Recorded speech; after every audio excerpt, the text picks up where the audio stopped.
Hello students, welcome to Sabka Topper, and today we are going to discuss the topic introduction of chapter number 4 quadratic equation of class 10 maths NCERT. So let's start. So here introduction.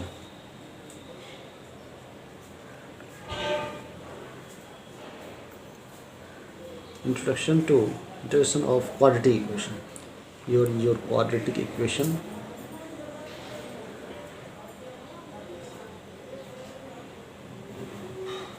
Quadratic equation chapter number 4, chapter आपका 4th number का है और इसमें आप लोग maths class 10 में चल रहे हो।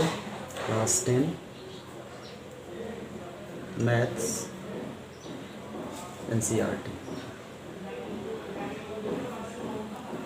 ओके, तो यहाँ पर हम लोग जो ऑब्जर्व करेंगे उसमें क्या सब चीज़ देखना है हमको।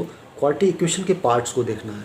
जैसे जस्ट फॉर क्वाड्रेटिक इक्वेशन होता क्या है। अभी तक हमने जो लीनियर इक्वेशन को देखा है, लीनियर इक्वेशन और क्वाड्रेटिक इक्वेशन में डिफरेंस होती है। लीनियर इक्वेशन का फॉर्मेट क्या होता है, जो लीनियर इक्वेशन होते हैं, लीनियर इक्वेशन में क्या होता है हमारा, है ना, जो एक वन वेरिएबल के लिए ही डिस्कस कर रहे हैं हम लोग। तो ऐसे 2 वेरिएबल का भी जो साइमल्टेनियस इक्वेशन होता है उसको सॉल्व करते हैं हम लोग।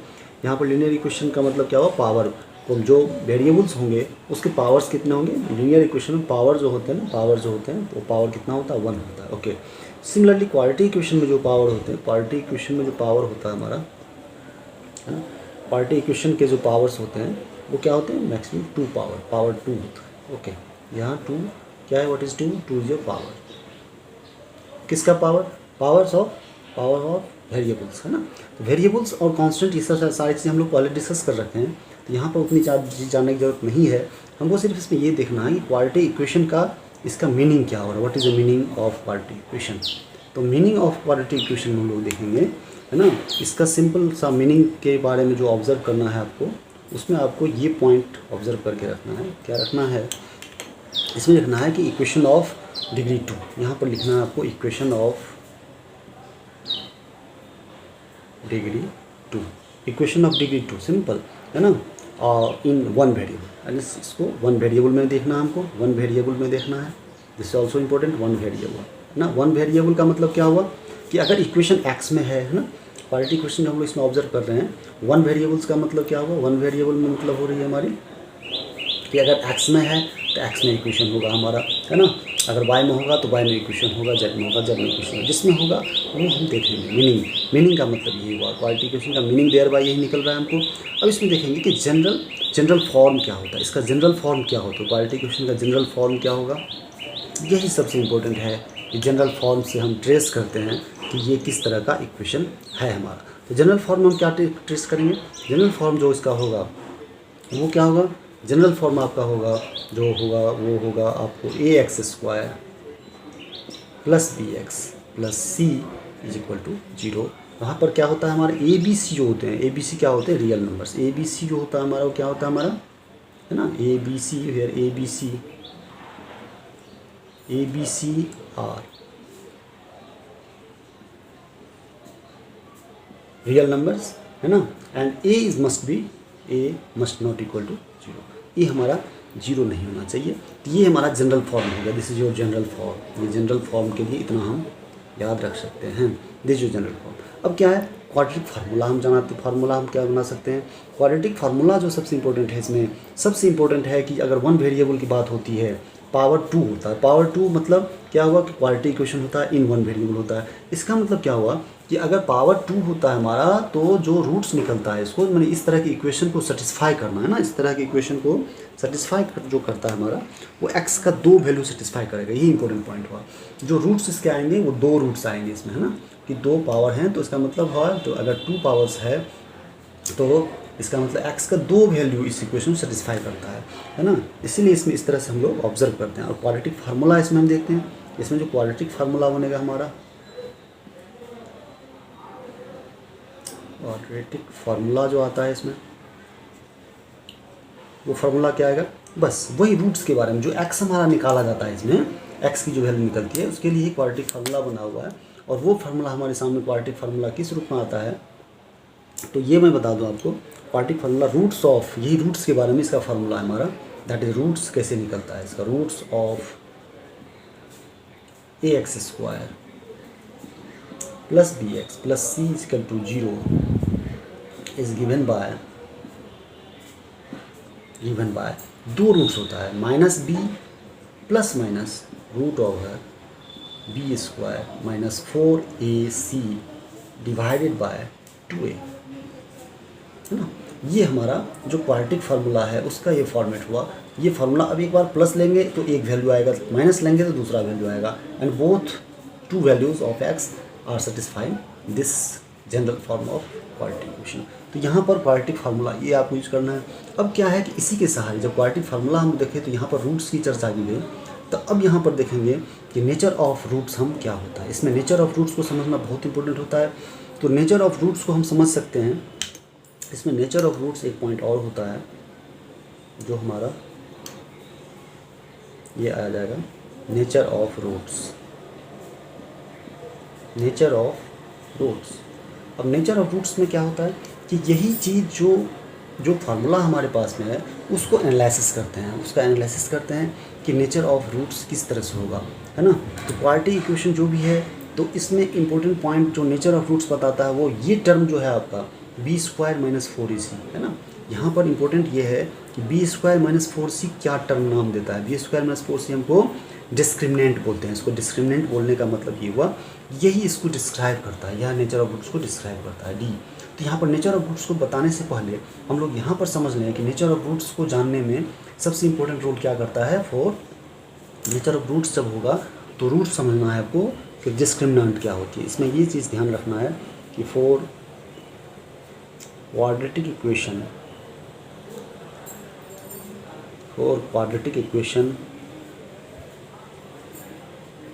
क्वाड्रेटिक इक्वेशन जैसे सपोज जनरल फॉर्म है, क्या है आपका general form ax² plus bx plus c equal to 0। ये सारी चीज़ें हम लोग पहले डिस्कस कर रखे हैं कि इक्वेशन क्या होता है। जब इक्वल टू 0 करते तो इक्वेशन होता है, इक्वल टू नहीं होता है तो एक्सप्रेशन होता है। तो all things had been discussed earlier. Okay, so यहाँ पर आपको यहाँ देखना है कि क्वाड्रेटिक इक्वेशन डिस्क्रिमिनेंट, जो यहाँ पर डिस्क्रिमिनेंट बता रहे हैं ये डिस्क्रिमिनेंट क्या होती है हमारी।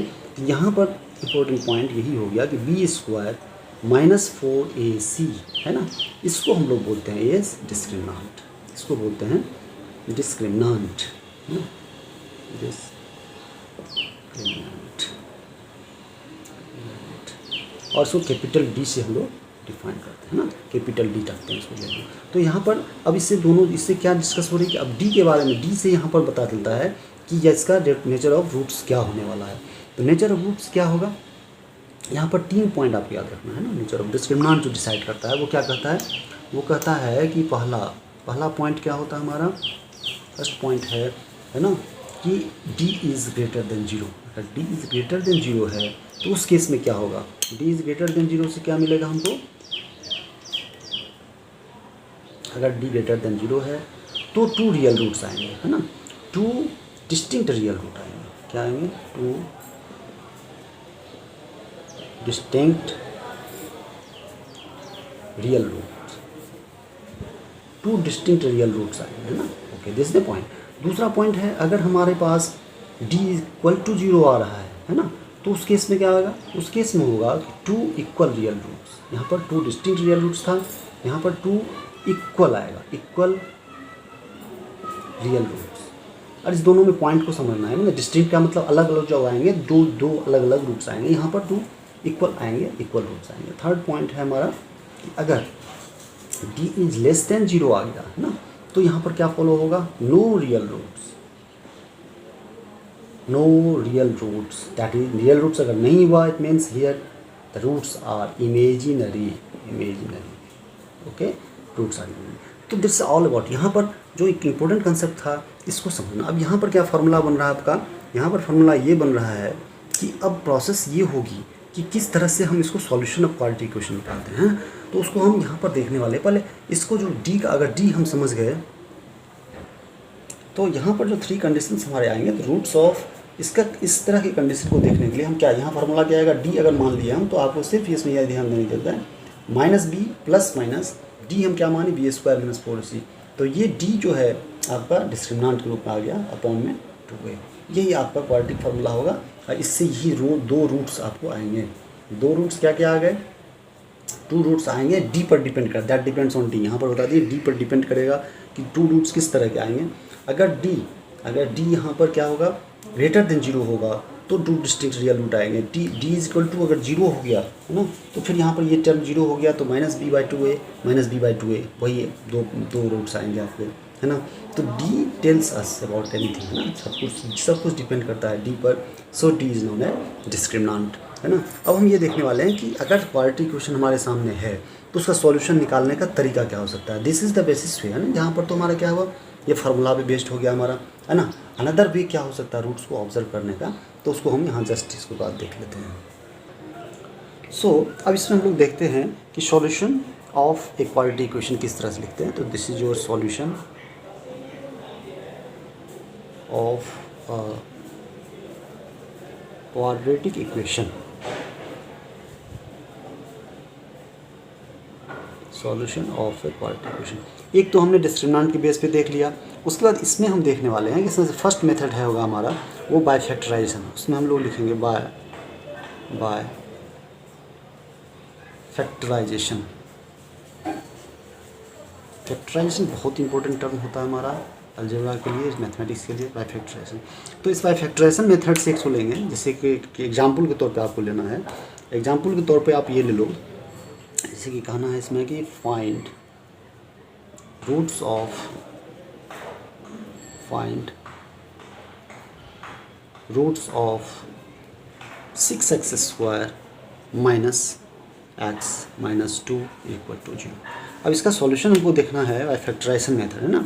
तो फैक्टराइजेशन मेथड में क्या करते हैं हम लोग, इसको फैक्टर्स में तोड़ते हैं ना, फैक्टर्स बनाते हैं इसको हम लोग फैक्टर्स बनाते हैं। तो फैक्टर्स में कैसे होगा सॉल्यूशन, जब देखेंगे इसका हम तो उसमें देखेंगे फैक्टर कैसे बनता है। फैक्टर में कैसे होता है, ax² bx + c। तो इसमें क्या होता है, मिडिल टर्म को स्प्लिट करते हैं। मिडिल टर्म किस तरह से बनाते हैं हम लोग, मिडिल टर्म ऐसे बनाते हैं कि जैसे कि a है यहाँ पर और c है, तो a और c का प्रोडक्ट लेंगे ना, जब 12 है ना, माइनस अगर माइनस के साथ लेंगे -12 आ रहा है, तो -12 आने का मतलब अभी ये हुआ कि मिडिल टर्म को इस तरह से स्प्लिट करोगे आप, है ना, कि उसका क्या होगा कि प्लस माइनस करने से वो -1 के साथ x आ जाए, है ना। और जब उसको मल्टीप्लाई करेंगे तो -12 हमारे सामने आ जाए, -12 x के साथ आ जाए, -12 आ जाए। इसका जो प्रोडक्ट होगा 6 और 2 का, -2 का प्रोडक्ट। तो इसको हम कैसे करते हैं, तो यहाँ पर स्प्लिटिंग में हम लोग देखते हैं, जैसे कि इसको हम देखेंगे 6x² + 3x - 4x, plus 3x और माइनस माने 12 अगर आया हमारा, तो 12 को हमको क्या कर सकते हैं हम लोग 6 × 2, 6 × 2 12 हुआ। 6 × 12 अगर होता है तो इसको हम लोग इस तरह से फैक्टर्स में तोड़ेंगे, फैक्टर्स बनाएंगे इसका, कि उसको सम मतलब एल्जेब्रिक ऑपरेशन करने के बाद यहाँ पर -x के टर्म में कन्वर्ट हो जाए और मल्टीप्लाई करने के बाद a × c के टर्म में कन्वर्ट हो जाए। तो यहाँ पर 3 और 4 हमारे पास आ रहा है, 3 × 4, 3 और 4x अगर हम लेते हैं तो क्या होगा, ये +3x, चूँकि -4 माइनस साइन यहाँ लाना है तो 3 स्मॉलर है, 3 के पहले प्लस का साइन लेंगे, +3x - 4x ले लेंगे, है ना। ये चीज़ हमको ध्यान में रखने की ज़रूरत होती है इस तरह के प्रॉब्लम्स में, है ना। ओके, यहाँ पर ये टर्म हो गया हमारा। अब क्या है कि इस तरह से फिर करेंगे, अब क्या करेंगे, अब इसको फैक्टर्स में ऐसे करेंगे कि कॉमन एक फैक्टर निकल जाए और सेपरेटली एक फैक्टर लेकर के फिर हम 0 कर देंगे उसको। तो इसमें अगर हम सपोज़ करो कि 3x को कॉमन लेते हैं, अगर हमने यहाँ पर 3x को कॉमन लिया तो 3x को एक 3x यहाँ पर है, 3x को कॉमन लिया तो यहाँ पर कितना बचा आपको, 3x को कॉमन लिया तो यहाँ पर 2x आ गया, क्योंकि 3x और 2x 6x² हो जाएगा, +1, ये 3x के लिए +1 आ गया।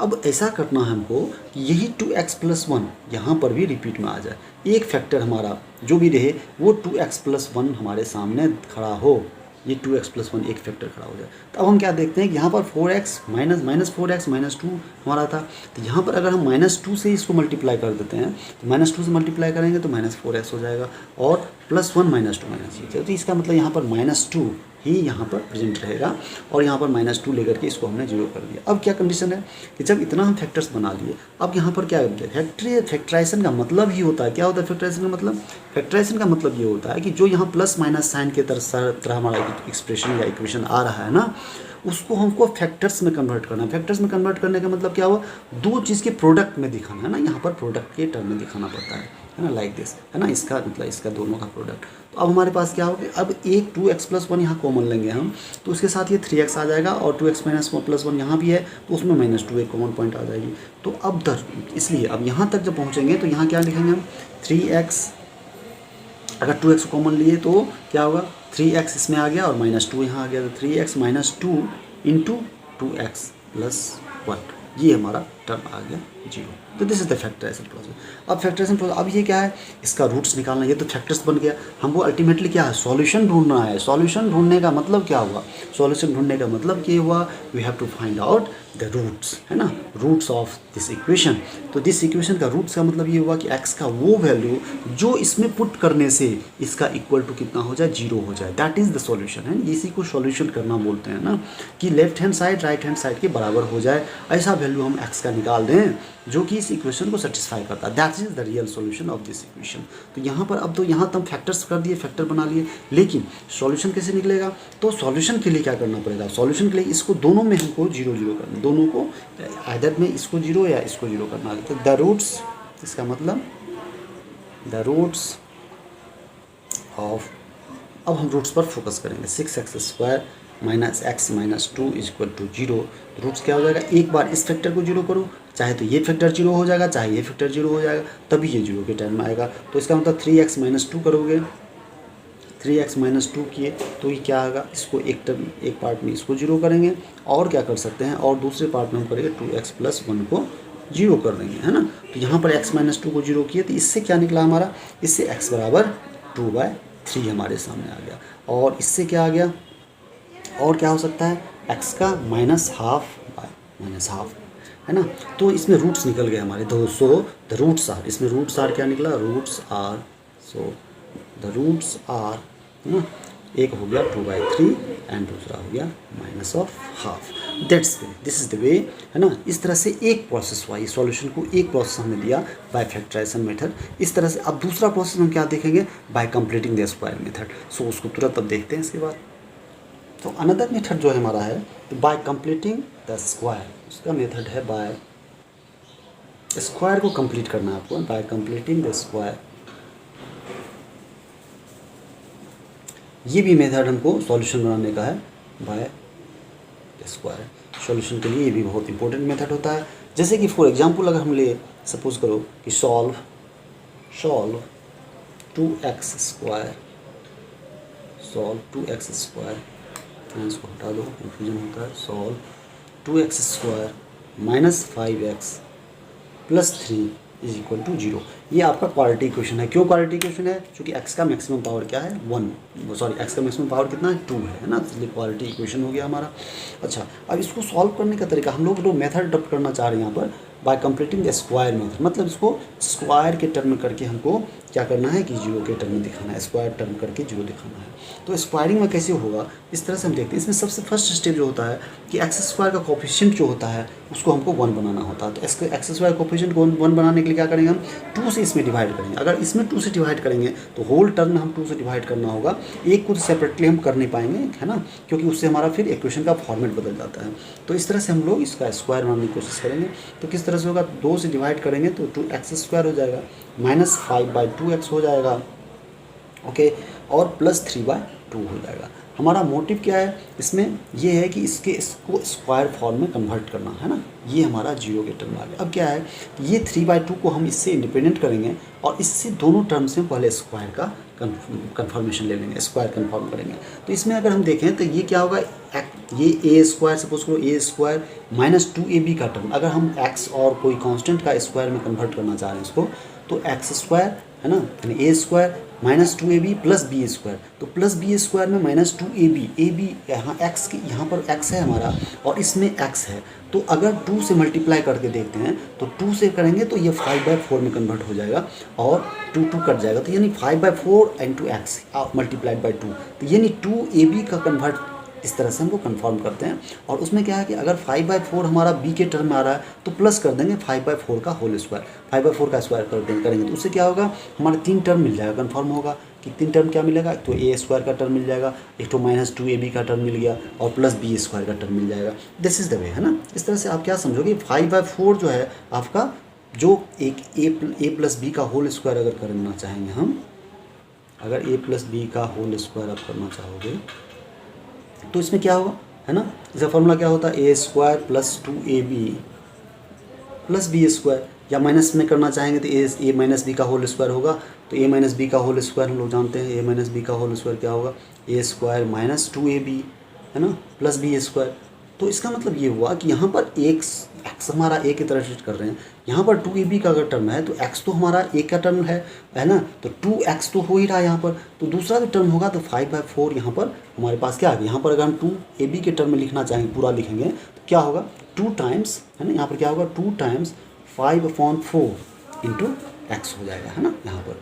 तो इसका मतलब क्या हुआ 2x, ये तो दोनों हमारा कन्फर्म हो गया, 2 और ए कन्फर्म हो गया, 2x कन्फर्म हो गया यहाँ पर। 2x के बाद यहाँ पर कितना हो जाए 5/4 बचा। तो 5/4 का अगर स्क्वायर 5/4 अगर इसमें ऐड कर देंगे तो ये पूरा कंप्लीट स्क्वायर में कन्वर्ट हो जाएगा। This is the way. तो यहाँ पर हमारा टर्म जो आ रहा है x माइनस 5/4 कर दो आप, 5/4 का होल स्क्वायर कर देंगे, ये हो गया बात।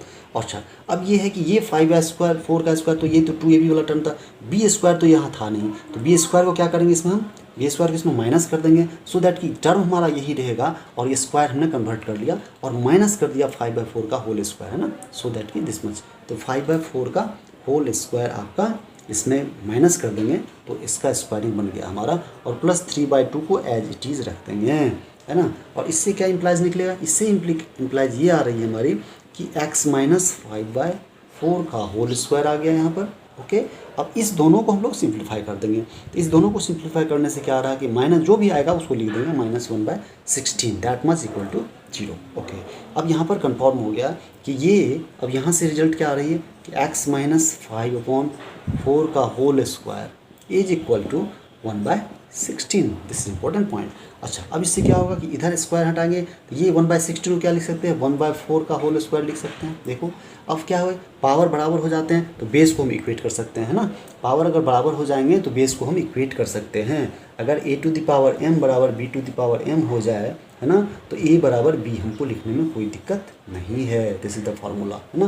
तो यहाँ पर हम लिख देंगे कि x minus 5/4 is equal to 1/4 और ये होगा 2। अब ये क्या है कि यहाँ पर स्क्वायरिंग हटाते हैं तो यहाँ पर क्या चीज़ आएगी, यह प्लस माइनस दोनों चीज़ आएगा, क्योंकि प्लस को भी स्क्वायर करेंगे तो भी 1/16 हो जाएगा। माने 1/4 को अगर हम 1/4 को अगर प्लस के साथ स्क्वायर करते हैं तो भी हमारा क्या होता है 1/16 आता है, और माइनस 1/4 को भी अगर हम स्क्वायर करते हैं तो कितना आता है 1/16 आता है। That mean both are eligible for taking this square root. तो यहाँ पर अब क्लियर हो गया हमारा x का यहाँ पर 2 वैल्यू आने वाला है कि x का एक वैल्यू प्लस के साथ आएगा, एक वैल्यू माइनस के साथ आ जाएगा। तो x का वैल्यू अब देख लो आप क्या बना दोगे, x इट मीन्स क्या हुआ x बराबर 5/4 प्लस 1/4, एक वैल्यू आ गया ये है ना। तो ये कितना हो गया, ये हो गया हमारा 6/4 दैट इज़ 3/2। दूसरा वैल्यू क्या आ जाएगा इससे, दूसरा वैल्यू इससे ये आ जाएगा x बराबर क्या हो जाएगा, इसका हम माइनस साइन ले लेंगे 5/4 माइनस 1/4, और यहाँ पर क्या आ जाएगा 4 से एलसीएम लेंगे हम तो 5 - 4 4/4 हो गया दैट इज़ 1। तो दिस इज़ द वे है ना by which we can solve this type of quadratic equation. तो आपके पास 3 मेथड्स हो गए एक तरह से, एक तो डिस्क्रिमिनेंट वाला मेथड हो गया, उसमें ABC कंक्लूड करके A ये होता है, B ये होता है, C ये होता है, उससे हम डिस्क्रिमिनेंट निकाल करके सॉल्यूशन प्रोवाइड कर लेते हैं क्वाड्रेटिक इक्वेशन का। तो I think this is introduction part के लिए it is all about the quadratic equation है ना। So next till for next अगले वीडियो तक के लिए, अगले वीडियो तक फिर आपके लिए अगले वीडियो में हम इसके साथ चैप्टर्स का सॉल्यूशन लेके आएंगे, क्वेश्चन का सॉल्यूशन लेके आएंगे, और फिर उस वीडियो के साथ हम लोग फिर मिलेंगे। So thanks for watching.